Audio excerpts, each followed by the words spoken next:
Morning, Leo. Welcome to your general weekly reading for April the 17th to the 23rd. You're here more regularly than anyone else, so let's just get straight into it. You know how this works. Present position, present expectation, unexpected, next week, and the next 1, 2, 3 weeks. I will do an animal oracle card for you at the end.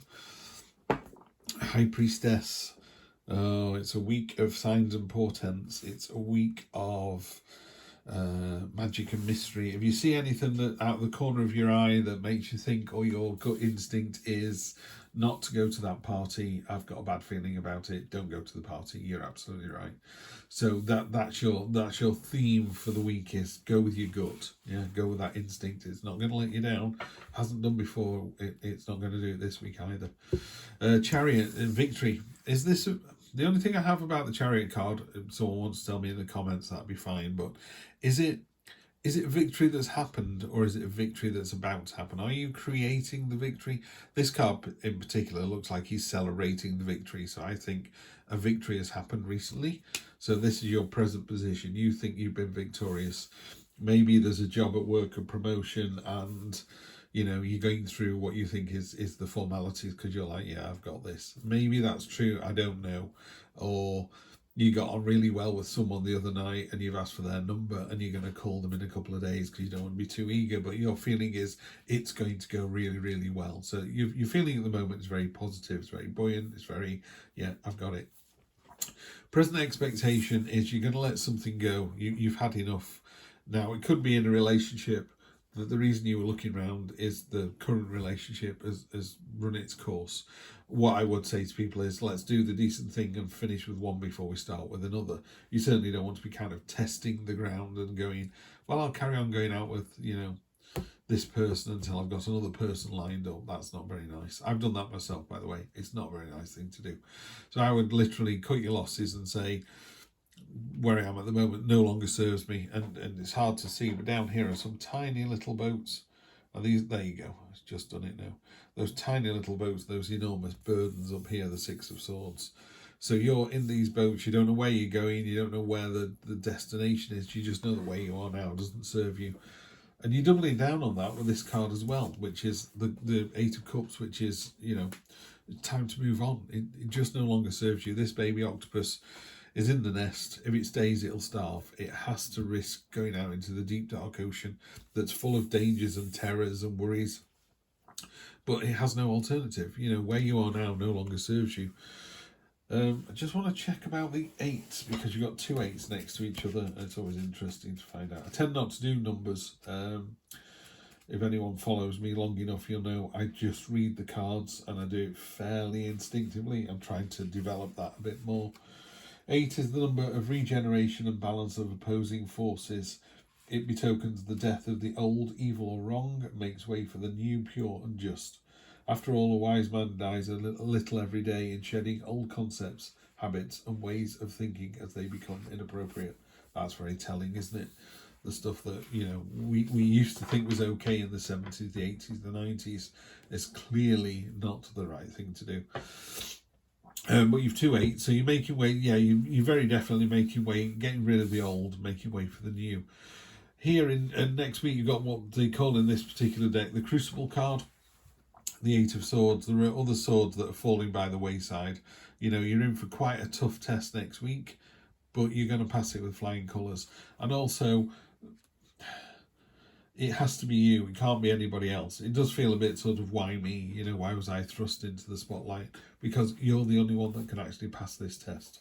So if there is a job promotion, a new job opportunity somewhere, it's looking really promising.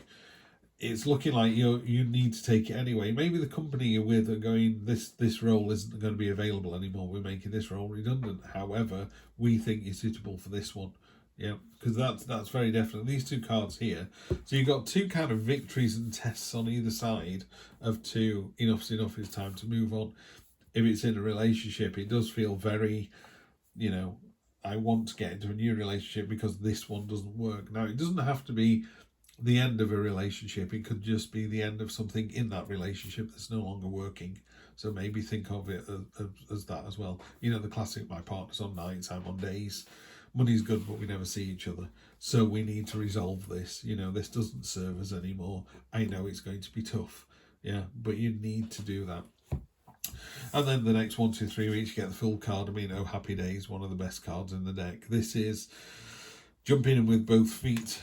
Because it's underpinned by the High Priestess, the Fool is a bit, oh, should I go to the party or not? And then the gut instinct of the High Priestess would be, yes, you should. And the Fool just goes, yippee, let's do it then. Or if you said, no, you shouldn't, the Fool will go, that's fine, let's jump into this opportunity instead. They're definitely going to jump into an opportunity, don't get me wrong. You just need to steer that with your instinct.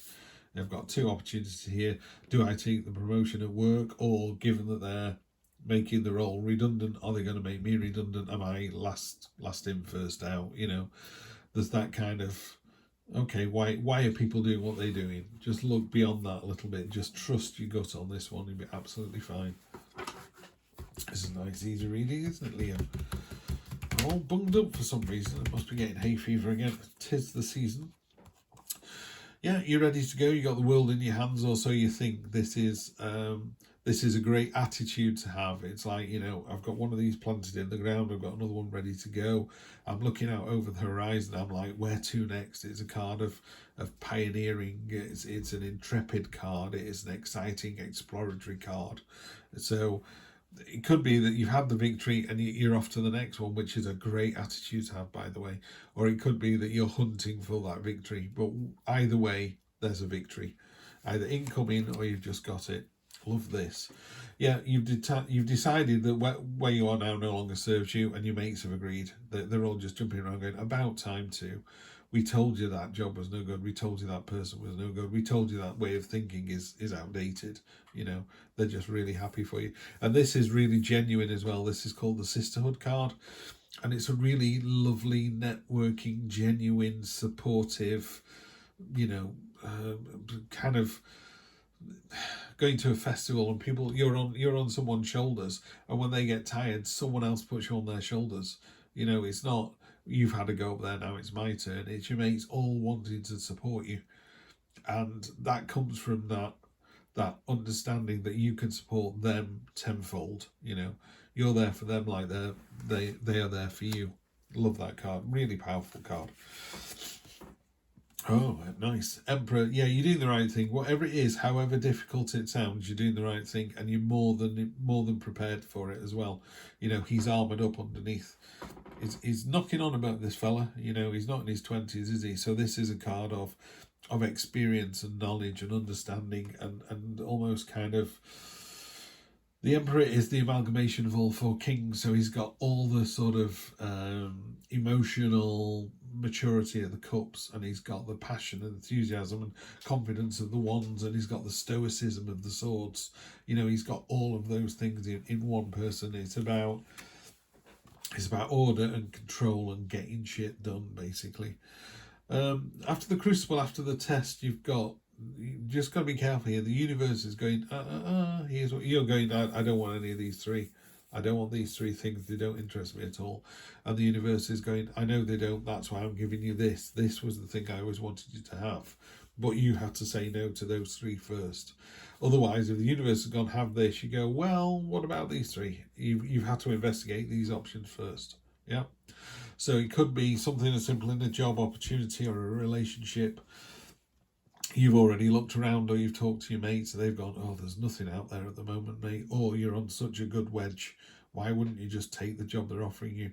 And then this becomes all the more delicious because you've seen what else is out there. Yeah. So you've been offered something. It is, if your instinct says it's the right thing, it's the right thing to do. Queen of Swords. I love the illustrations on these. What an incredible illustrator. Look at that. She's in control, she's determined, she's passionate, she is. The Queen of Swords is a delicious card of, she's been through the ringer. We know what life's like. Some days are good and some days are less good. But she's prepared to do it all over again. She's got the scales to balance it out. This is the Justice card of the Minor Arcana. So she is about fairness, she's about balance. But one of the telling things about the Queen of Swords is she's been hurt in love, but she's prepared to go through it all again.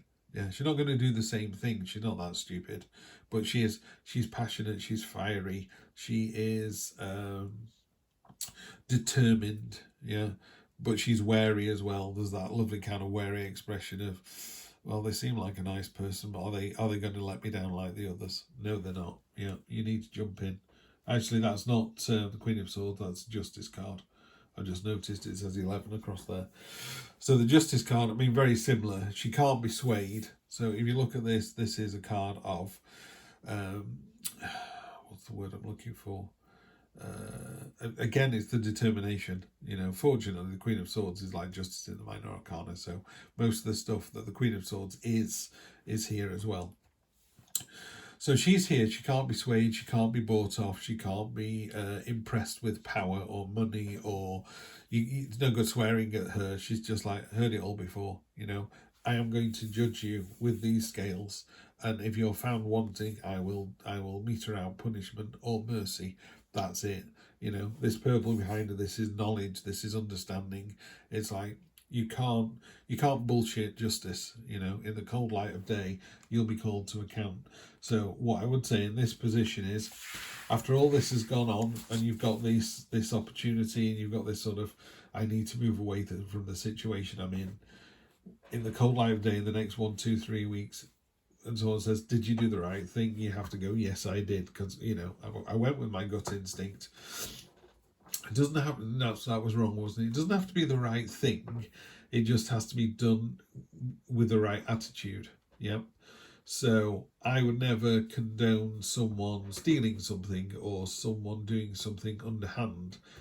But if that was for the greater good, or for some reason by, the classic one is, I think it's the Seven of Swords, breaking into the enemy camp and stealing their weapons so that next day they surrender. While it's an underhand thing to go in and steal, the result was to stop a war. So, think about spies in World War II. The Germans had spies, the Russians, the Italians, the French, the British, and we all go, and the Americans, we all go, oh, that's lovely, doughty, fantastic British spies putting their lives in danger. Those mean, nasty German spies. No, spies are spies. It's just which side they're on. So yeah, the spies were doing the right thing for their country. What the other country thought they were horrible and mean, the country they were on the same side as thought they were heroes. Yeah, so it depends on your point of view. Down at the bottom, we've got the Chariot. So you've got the Chariot not only as the first card there, you've also got it on the bottom of the deck. Very definitely a victorious week for you next week. So this is looking yet again like another great week for Leos. Just do the decent thing and know when it's time to move on. If you're in a situation that's causing you to move on, you need to go for it. Trust your intuition. You're gonna have to work hard to work out what this gift is from the universe. It could be, could be a little windfall. It could be someone, I don't know, someone saying something nice to you at work. Just something that lifts your day, that puts you on the right path, that makes you go, do you know, this is the kind of place I want to work. This is the kind of relationship I want to be in. Let's get you a spirit animal card. Lizard spirit, yeah. Dream the world into being. This is really simple. This is about if you can dream it, it'll happen, but you have to dream it in the first place. And I think I was thinking on this the other day, because I've had that in a private reading for myself, and it was, if someone said to you, oh, by the way, your last 3 wishes are going to come true, and the first thing you think is, bugger, I wish I'd dreamed bigger, then why aren't you dreaming bigger today? So someone might go, I dreamt I had a 3-bedroom house in a nice town, and I had a nice car, and I went on holiday every year. And someone else went, well, I dreamed I had 3 castles, one in Scotland, one in Austria, and one in Switzerland. I dreamed that I went on holiday every month, and I dreamed that I had a fleet of sports cars in the garages. And you went, oh, I wish I'd dreamed that. It's like, well, it's your dream. Dream whatever you want, If you want Brad Pitt, dream Brad Pitt. At least, aim high and fall short. God forbid you should dream a 2 out of 10 dream and it comes true. Dream a 10 out of 10 dream and see if it comes true. How about that? Anyway, you're in for a lovely, victorious, powerful, what's the word, in inverted commas, right week. You're going to do the right thing this week. Do the right thing. You'll be absolutely fine. I will see you in a week's time, Leo. Take care. Bye.